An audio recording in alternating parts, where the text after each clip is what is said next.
दोस्तों नमस्कार। राजनीति में जब दांव उल्टा पड़ने लगे तो फिर सत्ता हाथ से खिसकती चली जाती है। और राजनीतिक चौसर का एक ही मिजाज होता है, जब उस पे आप पासा फेंकें तो वो पासा किसी नए दांव की तर्ज पर उभरता हुआ दिखाई देना चाहिए, अन्यथा हर दांव उल्टा पड़ेगा। और 2009 के बाद से ध्यान दीजिए, जब जब सियासी चौसर बीजेपी ने बिछाया और उस पर जो जो पासे फेंके, उसमें उसे जीत मिलती चली गई, यहां तक कि अपने बूते जीत मिली। लेकिन अब बीजेपी को क्यों महसूस होने लगा कि अब उसे सहयोगियों की जरूरत है, गठबंधन का साथ चाहिए, जबकि 2014 में भी अपने बूते जीती, 2019 में भी अपने बूते जीती, राज्यों के चुनाव भी उसने अपने बूते जीते हैं। हार मिली तो पहली बार कांग्रेस को जीत या ममता बनर्जी को जीत अपने बूते मिली और जनता ने तय कर लिया कि इस पार या उस पार, यानी गठबंधन की राजनीति को जनता ने अपने वोट के जरिए कहीं भी आश्रय नहीं दिया। तो फिर जीतती हुई पार्टी का दांव क्या इस दौर में उल्टा पड़ने लगा है, या उसे महसूस होने लगा है, या फिर जिस दांव को वो चलती आ रही थी उसको पहली बार कांग्रेस ने समझ लिया है? क्योंकि कर्नाटक की जीत के बाद कांग्रेस के बिल्कुल अलग तेवर हैं, और ये तेवर बहुत साफ बतलाते हैं कि इससे पहले कांग्रेस जब जीतती थी तो अपने राज्यों की सत्ता संभालने में मदमस्त हो जाती थी। मध्य प्रदेश को देखिए, मध्य प्रदेश के भीतर कमलनाथ की जमी राजनीतिक तौर पर कैसे बीजेपी ने सिंधिया के जरिए खींच ली, पता ही नहीं चला। कर्नाटक के भीतर भी याद कीजिए, उस वक्त जेडीएस के साथ मिलकर कांग्रेस की सत्ता का बनना, लेकिन एक झटके में विधायकों का साथ छोड़ देना और बीजेपी के साथ जाकर खड़े हो जाना। तो ऑपरेशन लोटस उस दौर की पहचान थी। तो क्या इस दौर की बिल्कुल नई पहचान ऑपरेशन हस्त है? हस्त का मतलब होता है हाथ, और हाथ ही कांग्रेस का चुनाव चिन्ह है, जैसे लोटस बीजेपी का चुनाव चिन्ह है। तो ऑपरेशन लोटस को धराशायी करते हुए ऑपरेशन हस्त क्या बिल्कुल नए तरीके से उभर कर सामने आ गया है, और उसको लेकर घबराहट बीजेपी के भीतर इतनी जबरदस्त हो चली है कि बार बार दिल्ली से टेलीफोन कर्नाटक लगाए जा रहे हैं। कभी येदियुरप्पा से फोन पर बात होती है और कभी पूछा जाता है रेड्डी से, वह भी हैदराबाद में, कि बताइए तेलंगाना के भीतर स्थिति क्या है। तो क्या वाकई ऑपरेशन हस्त कुछ ऐसा काम करने लगा है जिसमें कांग्रेस इतनी एग्रेसिव हो चली है कि बीजेपी के वह विधायक अब बीजेपी का साथ छोड़ने को तैयार हैं जिन्होंने एक वक्त कांग्रेस का साथ छोड़ा था? तो क्या यह महज घर वापसी है, या उसके आगे की रणनीति और नई बिसात है? तो इस बिसात को परखने से पहले दो तीन बातें अपने जहन में बैठा लीजिए। बीजेपी सत्ता में है और वो किसी भी हालत में सत्ता गंवाना चाहेगी नहीं, तो उसने भी कुछ मंत्र को नए तरीके से गढ़ना शुरू किया। कमंडल हाथ में था, उसने सोचा मंडल को भी साथ ले ले। लेकिन मंडल से निकली हुई पॉलिटिकल पार्टीज जब मिलकर इंडिया बना लेती है तो सवाल यह था कि मंडल साथ कैसे आएगा।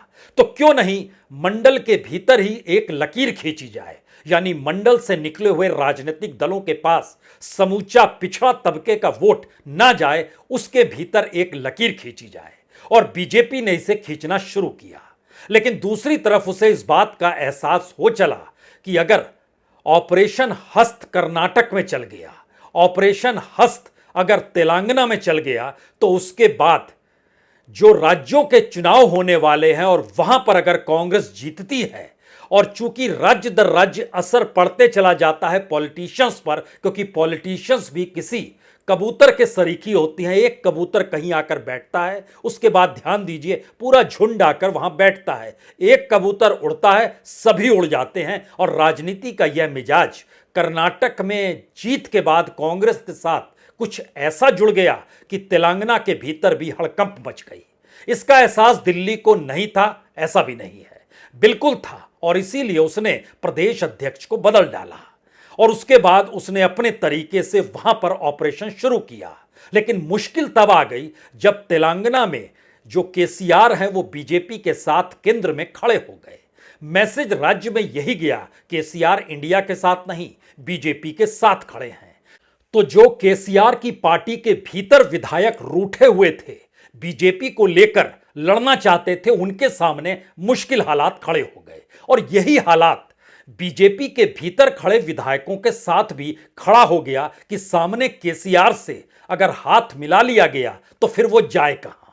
जाहिर है ऐसे में ऑपरेशन हस्त कर्नाटक से निकलकर तेलंगाना तक पहुंच गया और अब राज्यों के विधानसभा चुनाव होने हैं, तो ऐसे में सवाल राजस्थान का है, मध्य प्रदेश का है, छत्तीसगढ़ का है और महाराष्ट्र का भी है। और यहां पे बीजेपी का संगठन कहीं ना कहीं अभी भी लड़खड़ाया हुआ है। उसके सामने कोई ऐसी लकीर मोटी है नहीं जिसके आसरे वो सत्ता पा ही ले, या फिर उन विधायकों के सामने एक मुश्किल हालात हैं जो इन 4 राज्यों के भीतर वहां की राजनीतिक परिस्थितियों में बीजेपी को देख रहे हैं। तो क्या इसके बाद का संकट ऑपरेशन हस्त का इन 4 राज्यों की दिशा में जाना है? इसको लेकर सांसें दिल्ली की फूली हुई हैं। तो आइए जरा सिलसिलेवार तरीके से परिस्थिति को आज समझिए, क्योंकि ओबीसी का मंत्र बीजेपी अपने साथ जोड़ना चाहती है इस शर्त पर कि मंडल के भीतर एक लकीर खिंच जाए। दूसरी तरफ कांग्रेस एग्रेसिव अब इतनी ज्यादा है कि वो समझ चुकी है कि ऑपरेशन लोटस के काउंटर में ऑपरेशन हस्त को भी चलाना होगा और इसके आसरे मैसेज यही देना होगा, कांग्रेस देश जीत रही है, इंडिया देश जीत रहा है। क्योंकि कांग्रेस को इसका एहसास हो गया, अपने बूते वो राष्ट्रीय तौर पर अब वो विस्तार तत्काल में नहीं पा सकती है जो कभी पा सकती थी। और दूसरी तरफ बीजेपी को इसका एहसास हो गया, कल तक जिस सियासी चौसर पर वो पासे फेंका करती थी, अब उसकी समझ विपक्ष में आ चुकी है। तो जब इस सिलसिले को समझिएगा तो दिल्ली से फोन येदियुरप्पा के घर पे लगे या फिर जी कृष्ण रेड्डी के घर पर लगे। इसमें बड़ी बात यह है कि चाहे बीजेपी के एमएलए एसटी सोमशेखर जो सिद्धारमैया के साथ बैठे हुए नजर आए, या एक वक्त में बीजेपी के सांसद विधायक एमएलसी रहे आयनूर मंजूनाथ जो कि जेडीएस में चले गए, वह डीके शिव कुमार से निकल मिले। और उसके बाद सवाल शुरू होने लगे, जो 14 लोग छोड़कर गए थे कांग्रेस को, क्या वो सभी की घर वापसी हो सकती है? और क्या ये ऑपरेशन लोटस के आगे की परिस्थितियां बन सकती है? एक मूक सहमति निकलती है, लेकिन उससे पहले एक आवाज तेलंगाना से आती है और तेलंगाना के भीतर बीजेपी की लीडरशिप को लेकर जब सवाल इस लिहाज से खड़ा हुआ कि उनके साथ कोई खड़ा नहीं है, तो उन्होंने एक झटके में बंडी संजय को बदल दिया, जी कृष्ण रेड्डी को बना दिया। लेकिन बावजूद इसके वहां पर लगभग 17 नेता नाराज हैं, एक पूरी कतार नाराज है। और ये ऑपरेशन अगर सक्सेस हो जाता है तो इसका मतलब बहुत साफ है कि विधानसभा चुनाव में कांग्रेस को इसका लाभालाभ मिलेगा। और अगर इस पूरे इलाके के भीतर देखिए, जो दक्षिण भारत का इलाका है जिसमें तेलंगाना, कर्नाटक, आंध्र प्रदेश, तमिलनाडु और केरल, ये ऐसी जगह है जहां पर बीजेपी फिर एंट्री कैसे करेगी, सिवाय इसके कि उसके साथ ओबीसी वोट बैंक कर खड़ा ना हो। तो क्योंकि वोट बैंक की स्थिति और ओबीसी की स्थिति को अगर परखिएगा तो ओबीसी इन 5 राज्यों में लगभग 48 से 62% के बीच है और बीजेपी इस सियासत या इस पासे को खेलने के लिए तैयार बैठी है। अब यहां पर तीसरा बड़ा सवाल आता है कि अगर इस लिहाज से कांग्रेस का ऑपरेशन सफल हो रहा है और इससे बीजेपी घबरा रही है, तो बीजेपी ने इस बात को समझ लिया कि ओबीसी को अपने दायरे में लाना होगा। लेकिन फिर यहां पर अगला सवाल है, क्या इसे दूसरे राजनीतिक दल या इंडिया के भीतर के दल समझ नहीं पा रहे हैं? और बीजेपी क्या यह पहली बार कर रही है कि कमंडल के साथ मंडल भी आ जाए? यह सोशल इंजीनियरिंग तो उसने पहले भी की है, इस बार ऐसा नया क्या है? तो नए से पहले जरा एक परिस्थिति देश के भीतर देख लीजिए। उत्तर प्रदेश में लगभग 54% ओबीसी हैं, बिहार में लगभग 61% है। लेकिन जो दक्षिण भारत के 5 राज्यों का हमने नाम लिया, उसमें कर्नाटक में 62%, तमिलनाडु में 71%, केरल में 69%, आंध्र प्रदेश में 52%, तेलंगाना में 48%। देश के 10 राज्य जिसमें राजस्थान, छत्तीसगढ़ और मध्य प्रदेश को भी जोड़ दीजिए तो 264 लोकसभा की सीट इसी दायरे में आती है, जहां पे 42% से लेकर 71% तक ओबीसी ही है। तो क्या ओबीसी का दांव खेलने के लिए बीजेपी तैयार है? विपक्ष तैयार नहीं है। आज ही सागर में कांग्रेस अध्यक्ष भाषण दे रहे थे तो उन्होंने जातिगत जनगणना का जिक्र ठीक उसी तरीके से किया जिसका जिक्र बिहार में किया, जिसका जिक्र उन्होंने अपने तौर पर कर्नाटक में किया। तो कर्नाटक चुनाव के वक्त राहुल गांधी भी जिस ओबीसी का अपने साथ लेने को तैयार थे और खुले तौर पर कह रहे थे कि जिसकी जितनी जनसंख्या उसको उतना हक, तो क्या यह ओबीसी की राजनीति भी इस दौर में शिथिल पड़ जाएगी जिस दिशा में बीजेपी बढ़ना चाहती है? क्योंकि बीजेपी को अगर ध्यान दीजिएगा तो ओबीसी को लेकर उसने ऑपरेशन अप्रैल में शुरू किया। 6 अप्रैल को बकायदा 1 लाख गांव में रहने वाले 1 करोड़ ओबीसी परिवारों तक नारा दिया गया, गांव गांव चलो, घर घर चलो, और इस अभियान की शुरुआत 6 अप्रैल से हो गई। दूसरी परिस्थिति लाल किले के प्राचीर से प्रधानमंत्री की नजर आई जब उन्होंने विश्वकर्मा योजना, प्रधानमंत्री विश्वकर्मा योजना का ऐलान किया और 17 सितंबर से वो लागू होगी।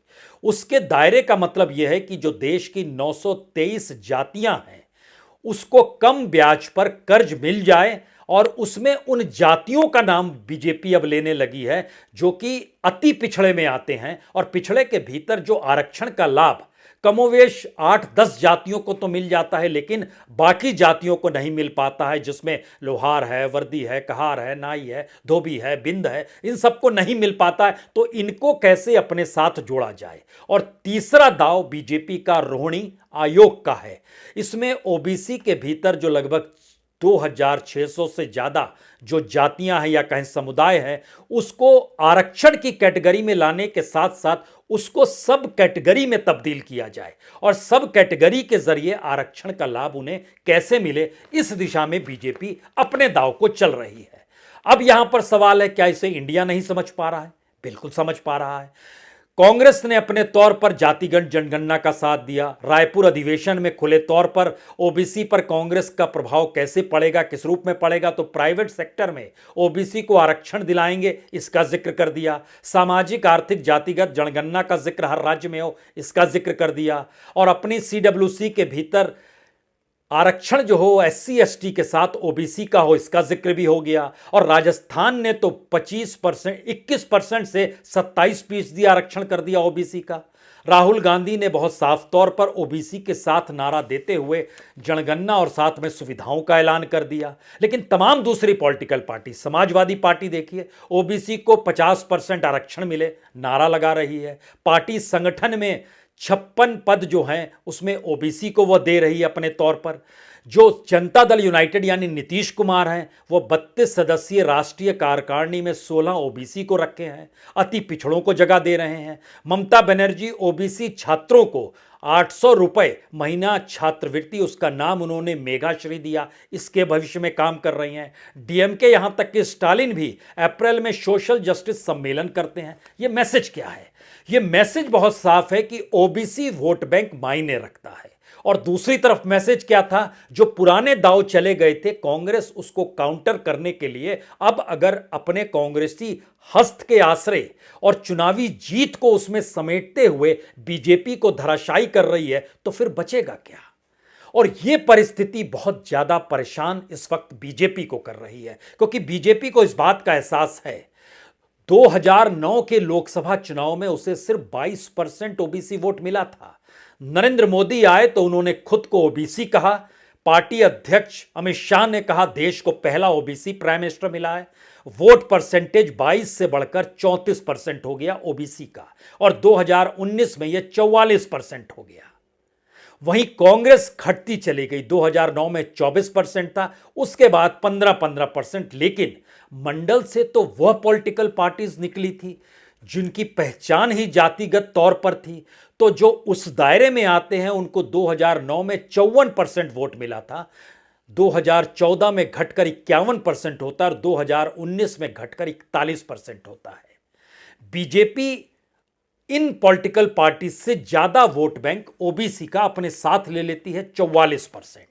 यहीं से बड़ा सवाल खड़ा हुआ, क्या वाकई अगर इंडिया के साथ नीतीश कुमार हैं, तेजस्वी यादव हैं, अखिलेश प्रसाद हैं, अखिलेश यादव हैं, उधर शरद पवार हैं, उधर उद्धव ठाकरे हैं, क्योंकि महाराष्ट्र के भीतर भी ओबीसी की जो जनसंख्या है वो 32% है। राजनीति तो वहां भी साधी जाएगी और राजनीति वहां भी सधेगी। तब ऐसे में क्या वाकई इंडिया को काउंटर करने के लिए बीजेपी को मंडल हर हाल में साथ लेना पड़ेगा, अन्यथा उसके पास कोई उपाय नहीं है? इस दौर की राजनीति में मिडिल क्लास के सामने जो जिंदगी जीने की जद्दोजहद है उसको साथ कैसे लिया जाए? तो ऐसे में एक तरफ कमंडल यानी अयोध्या 21 से 24 जनवरी तक खेल होगा और उसके ठीक समानांतर ओबीसी को लेकर जो विश्वकर्मा योजना से शुरुआत हुई है उसको और विस्तार दिया जाएगा। क्या वाकई ऐसी स्थिति इस देश की राजनीति में अब बीजेपी के सामने नया दांव खेलने की आ चुकी है? आनी ही पड़ेगी, अन्यथा कोई रास्ता बचता नहीं है। तो ओबीसी के भीतर में बीजेपी का आना और ओबीसी को कल तक एंटी बीजेपी के तौर पर स्थापित करने की चाहत, दोनों के बीच का रास्ता जो निकलता है उसका मतलब बहुत साफ है कि बीजेपी यादव प्लस कुर्मी, इनके वोट बीजेपी को नहीं मिलते हैं तो बीजेपी कह रही है यादव और कुर्मी को माइनस कर दीजिए, बाकियों को साथ ले आइए। और जिस विश्वकर्मा योजना का ऐलान किया तो ओबीसी के भीतर का 30% वोट उन्हीं जातियों के साथ टिका हुआ है जिसका जिक्र प्रधानमंत्री मोदी ने लाल किले के प्राचीर से किया और अब बीजेपी उनके लिहाज से अपनी सियासत को गढ़ने का प्रयास कर रही है। तो 3 सवाल एक के बाद एक यहां पर बहुत साफ तौर पर उभरते हैं। पहला सवाल, क्या ऑपरेशन हस्त जो कांग्रेस के जरिए इस वक्त कर्नाटक और तेलंगाना में चल रहा है, यह बीजेपी के लिए उल्टी गिनती तो नहीं हो गई है? क्योंकि यह ऑपरेशन अगर विस्तार यह सोचकर पा जाता है कि चुनावी जीत कांग्रेस को मिल रही है या अगर कहीं मिलती है तो यह ऑपरेशन का और विस्तार होगा, तब बीजेपी क्या करेगी? दूसरा सवाल, बीजेपी ने जिस ओबीसी पर दांव लगाया है माइनस यादव कुर्मी, तो ऐसे में क्या वाकई इतना % ऑफ वोट प्लस विश्वकर्मा योजना का वोट उसको जीत दिला देते हैं? इस दायरे में भी अगर आकर खड़ा कीजिएगा तो सवाल यह उठेगा कि वहां पर भी लगभग आधी आधी सीटों का अगर पूरी तरीके से बाकी वोट बीजेपी के पास चला जाता और बाकी इंडिया के पास रहता तो आधे आधे हिस्से में आकर ये खड़े हो जाते हैं। लेकिन उसके आगे का सवाल यह है कि जिन दक्षिण के 5 राज्यों में कर्नाटक, तमिलनाडु, केरल, आंध्र प्रदेश और तेलंगाना, अगर यहां बीजेपी का सुपड़ा साफ होता है तो एक झटके में सोचिए कर्नाटक की सीटों को गंवाना और तेलंगाना की सीटों को गंवाना, जहां पर दोनों जगहों पर बीजेपी जीती है, बाकी 3 राज्यों में नहीं जीती है। लेकिन इसके बाद बड़ा असर क्या यूपी और बिहार में भी दिखाई देगा?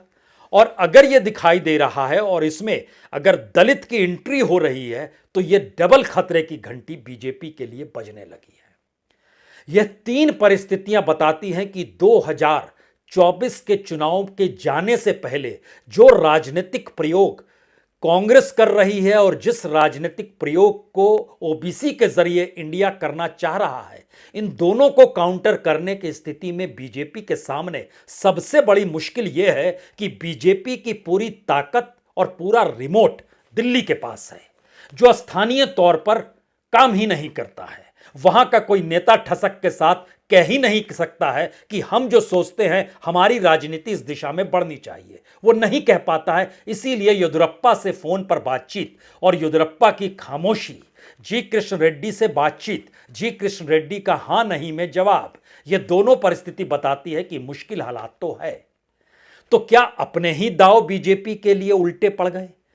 और जिस चाणक्य की परिस्थिति के साथ बीजेपी अमित शाह की तरफ देखती थी और चुनावी जीत ही अमित शाह को चाणक्य के तौर पर बीजेपी में स्थापित करती थी, और जिस चुनावी जीत के आश्रय नरेंद्र मोदी का कद लार्जर देन लाइफ होता था, क्या वह भी खतरे में आकर खड़ा हो गया है?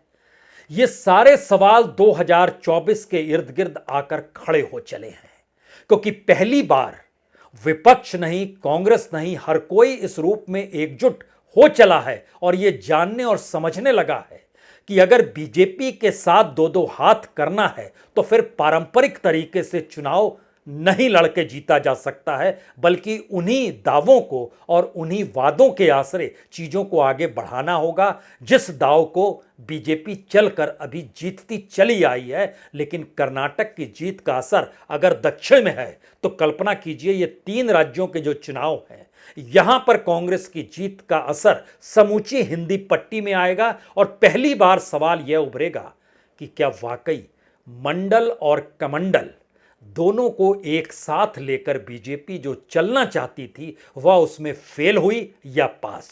इसका रिजल्ट आपके सामने होगा। और दूसरी तरफ जो मंडल कमंडल के काउंटर में या जो कमंडल मंडल के काउंटर में वीपी सिंह की सत्ता के बाद इस देश ने देखा, यह दोनों परिस्थितियां फिर से आमने सामने आकर खड़ी हो जाएंगी, या फिर सियासी तौर पर इस देश की नई राजनीति जो रेवड़ियों के आसरे, वेलफेयर स्कीम के आसरे, डायरेक्ट बैंक ट्रांसफर के आसरे और उस मिडिल क्लास को राहत दिलाने के आसरे जो चल रही है, उसका कोई असर होगा, उसका भी रिजल्ट इस दौर में आकर खड़ा हो जाएगा। लेकिन इंतजार सिर्फ इन 3 राज्यों से पहले कर्नाटक और तेलंगाना के ऑपरेशन हस्त के असर का देखना है, जिसने नींद उड़ा दी है दिल्ली की सत्ता की। बहुत बहुत शुक्रिया, बहुत बहुत शुक्रिया।